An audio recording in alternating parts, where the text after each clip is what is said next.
O que eu preciso que vocês entendam é, se eu tenho hoje resistência à insulina, eu vou precisar reduzir. Quer ver uma outra coisa importantíssima? Massas. Se vocês comem hoje muitas massas, sabe o que as pessoas fazem normalmente? Pega um prato, entope aquele prato de macarrão e aí fala assim, ó, é macarrão à bolonhesa.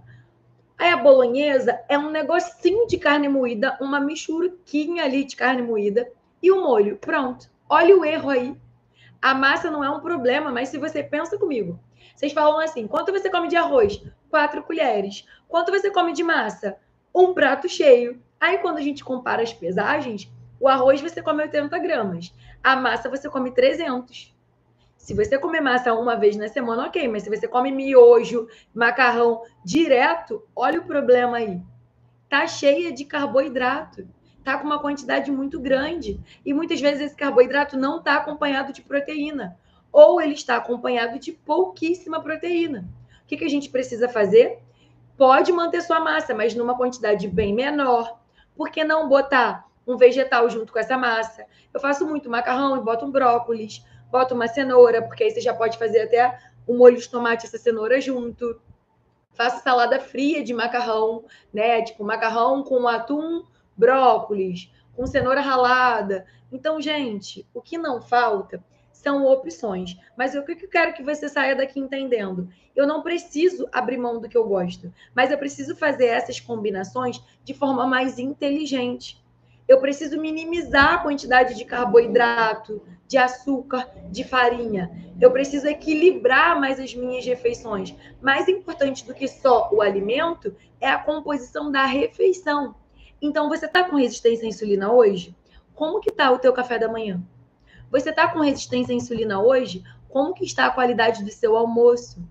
Será que você está fazendo sobreposição de carboidratos? Exemplo, eu como arroz, batata, farofa, feijão. Caramba, já foram 4 carboidratos nesse prato.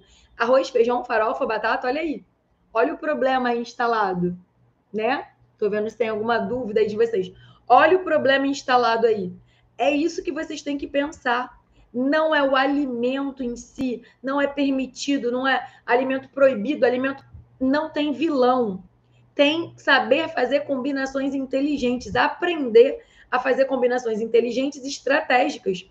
Qual é o melhor horário para eu comer o meu doce se eu tenho resistência à insulina? Após refeições que contenham proteína. Qual é o melhor horário para eu como comer o meu pãozinho francês? Com proteína. Como comer meu arroz branco? Combinando com proteína, combinando com fibra. É isso que vocês precisam aprender aqui. Não existe, independente do teu quadro, do teu diagnóstico, tem resistência à insulina, vamos tratar essa resistência à insulina como? Fazendo exercício físico, aprendendo a fazer as combinações corretas de alimentos, aprendendo a combinar o carboidrato, o doce, junto com a proteína, junto com as fibras, né? Aprendendo a colocar nutrientes que sejam ótimos para resistência à insulina, como, por exemplo, a canela. Outra coisa importante quando a gente fala que resistência à insulina aumenta a vontade de comer doces, outra coisa que eu gosto muito também é um nutriente, um mineral que se chama cromo. O cromo é um mineral que é maravilhoso para resistência à insulina. Gosto muito de trabalhar com cromo. Existe o picolinato, que muita gente já tomou em algum momento, já ouviu falar, e existe o cromo quelado. Eu gosto do cromo quelado, né? É um suplemento que é muito bom. Muitas vezes quem tem resistência à insulina tem deficiência de cromo. Então eu gosto muito de trabalhar também fazendo a suplementação do cromo para resistência à insulina. 200 microgramas de cromo quelado para resistência à insulina. Ajuda muito a reduzir a vontade de comer doce, porque é um looping. Pensa comigo, tua insulina hoje está alta, você tem muita vontade de comer doce. Então fica nesse looping infinito. Insulina alta, vontade de comer doce. Insulina alta, vontade de comer doce. Quem eu vou melhorar primeiro? Se eu coloco nutrientes que ajudam nesse controle da vontade de comer doce, isso também ajuda na resistência à insulina. Isso vai te ajudar, porque você vai conseguir começar a comer menos doce e vai ficar mais fácil da gente conseguir baixar logo essa insulina. Então, às vezes vocês... eu tenho muita vontade de comer doce. É meu. Não, não é seu. É desequilíbrio fisiológico. Se você tem resistência à insulina e tem muita vontade de comer doce, desequilíbrio fisiológico. Então, tem que melhorar esse desequilíbrio hormonal. Tem que melhorar esse desequilíbrio para o controle da vontade de comer doce. Então, olha como as coisas, gente, estão sempre conectadas. Olha como a nossa saúde está sempre conectada. Olha como o nosso emagrecimento, ele é um conjunto de estratégias, de combinações. Esse corpo, para conseguir emagrecer, diminuir gordura abdominal, diminuir vontade de comer doce, precisa estar com uma boa insulina. E essa insulina precisa estar ali abaixo de 10, pelo menos. Será que alguma vez você já fez exame que pedisse a insulina? Ou será que nunca nem viram a sua insulina? Todo mundo só olha para a tua hemoglobina glicada, para a sua glicemia de jejum. Em algum momento da vida, gente, tem que fazer insulina.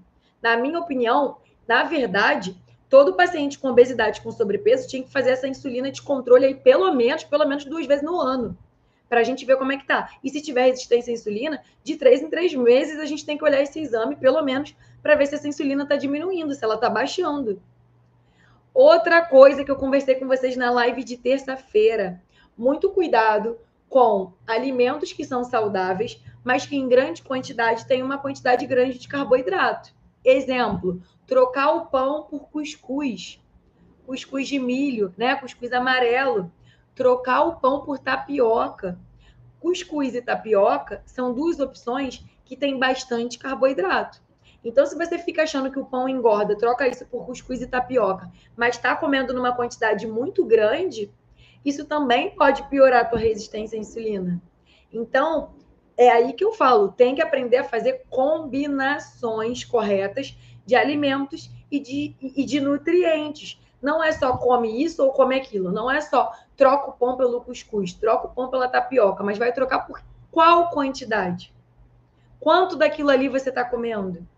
Isso é algo que vocês têm que ter essa clareza. Não é só, mas é muito mais saudável. Mas o cuscuz e a tapioca são mais naturais. Ótimo, são mais naturais. Mas 60 gramas de tapioca tem muito mais carboidrato do que 2 fatias de pão. 60 gramas é uma tapioquinha pequenininha. 50 gramas de cuscuz tem mais carboidrato do que 2 fatias de pão. Muitas vezes vocês fazem o cuscuz na cuscuzeira numa quantidade enorme.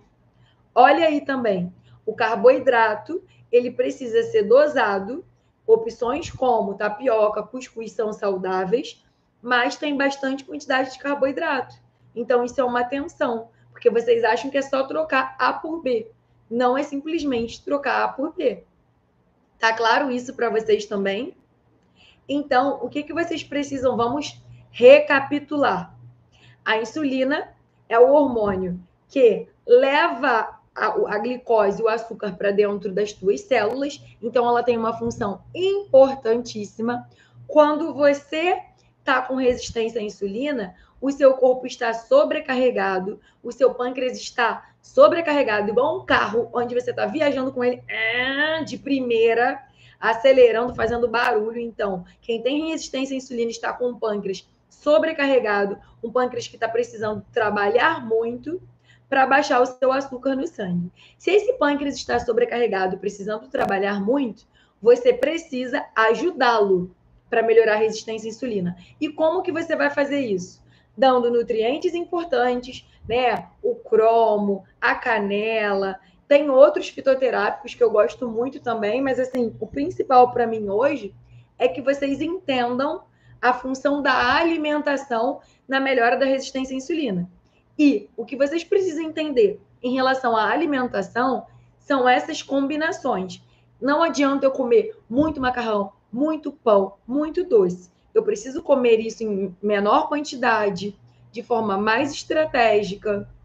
Eu preciso diminuir.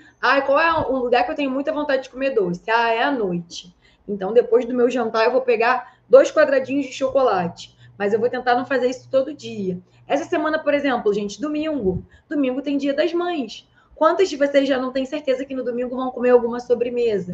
Será que vocês precisam, então, hoje, plena quinta-feira, comer um doce, já que já vai comer doce no domingo? Hoje mesmo eu recebi uma receita de um pudim fit, de uma das mulheres lá do MCI. E ela falou, Lara, o que você acha dessa receita? E a receita levava muito leite em pó. Leite em pó, gente, é extremamente calórico. Falei para ela assim, seja feliz e come seu pudim tradicional em quantidades pequenas. É isso, gente. Não é um alimento que vai fazer vocês engordarem, que vai alterar muito a resistência à insulina. Essa resistência à insulina, ela foi causada por excessos, seja de biscoito, seja de pão, seja de torrada, seja de massas, seja de açúcar, de bebidas adoçadas, porque a gente às vezes esquece isso, mas está se entupindo de refrigerante, está se entupindo de suco adoçado. Então, ficou claro para vocês? Resistência à insulina é algo reversível.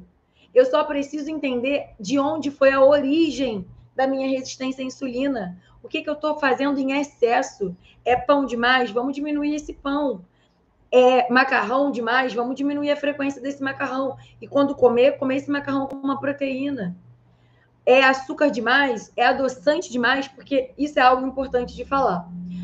Se você tem resistência à insulina e hoje você toma 1 litro de refrigerante, e aí você troca esse 1 litro de refrigerante por 1 litro de refrigerante zero, vai adiantar?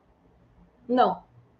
O refrigerante zero, ele não tem a caloria do refrigerante comum. Mas o nosso processo de digestão começa na língua. Quando a sua língua sente o paladar doce, ela vai mandar mensagem para o pâncreas para ele liberar a insulina da mesma forma.